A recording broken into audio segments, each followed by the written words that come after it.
In this part, we talk about the elementary process, or say elementary reaction. Most, nearly all the reactions we know are consisted of multi-step elementary process. These elementary processes occur in a sequence, which is called reaction mechanism.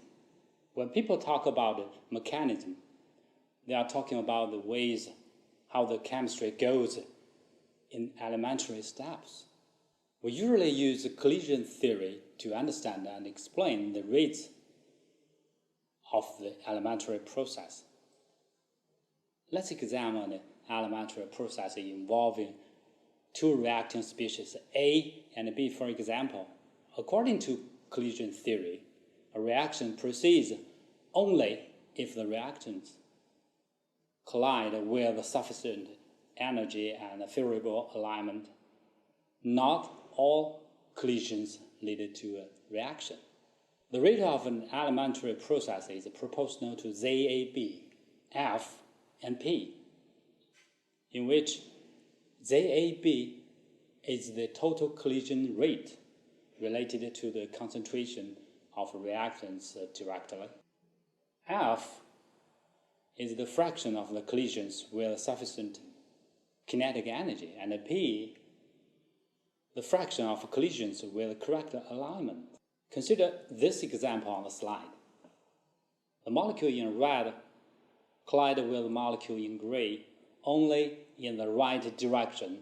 The bonding between the red atom and the violet atom is allowed, and the activated complex is then formed.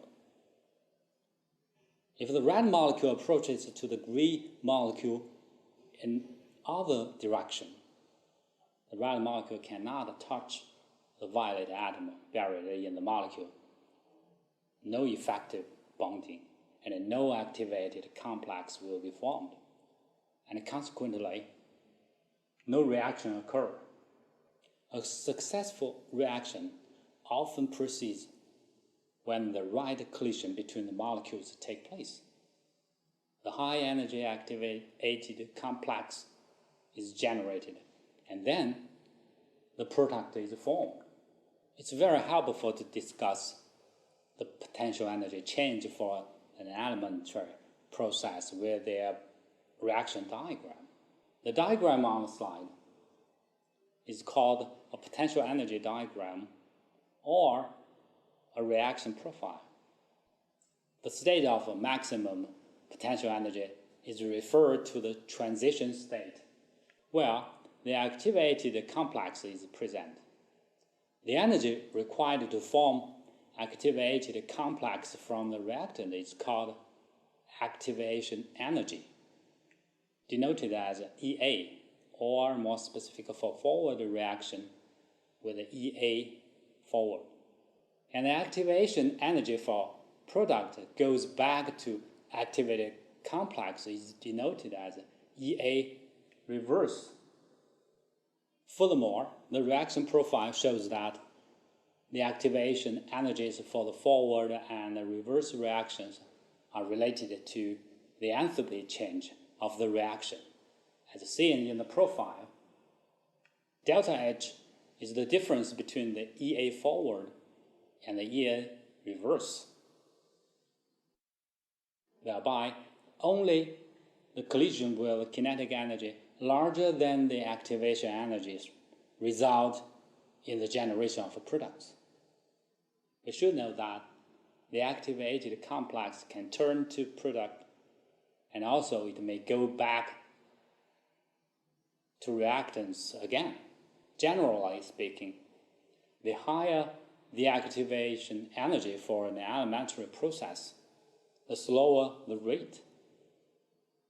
The greater the structural complexity of the reactant, the slower the rate.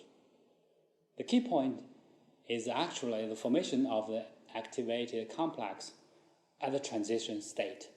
Based on the collision theory about the chemical reaction, we know that the reaction rate is proportional to the concentration A and B if two substances are the reactant.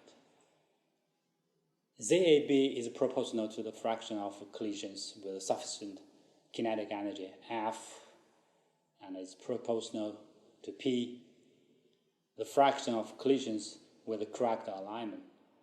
We can multiply the three terms by a constant. Then we have the equation of reaction rate equals constant times concentration A and B times F, which is expressed for the inactivation EA and R gas constant and T temperature and times P.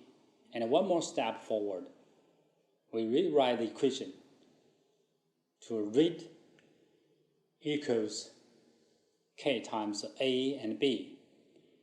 All the other terms are included in a constant K, reaction constant, because EA, R, P for a specific reaction at a certain temperature are all constant.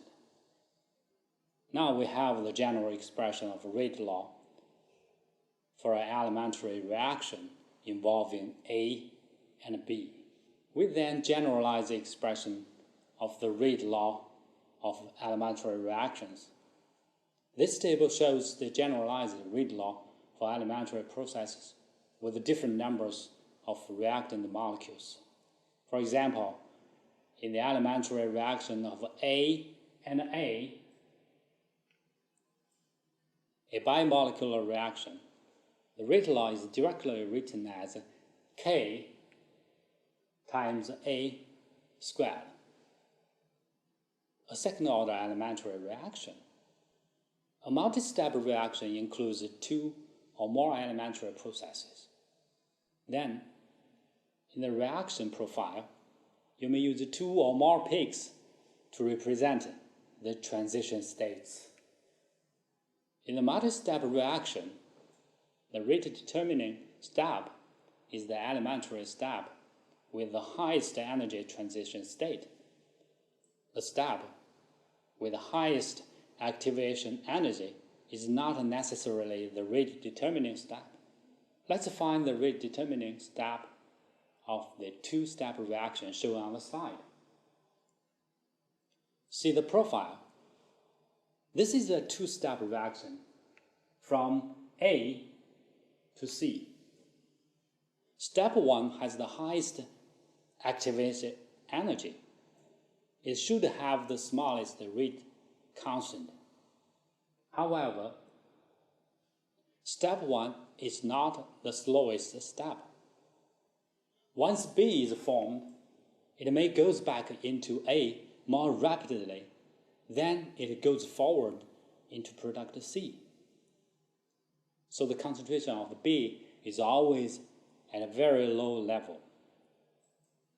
And the rate of conversion of B into C in step 2 will be very slow. Therefore, the rate of production of C is totally determined by the rate of step 2, even though step 1 has the smallest rate constant.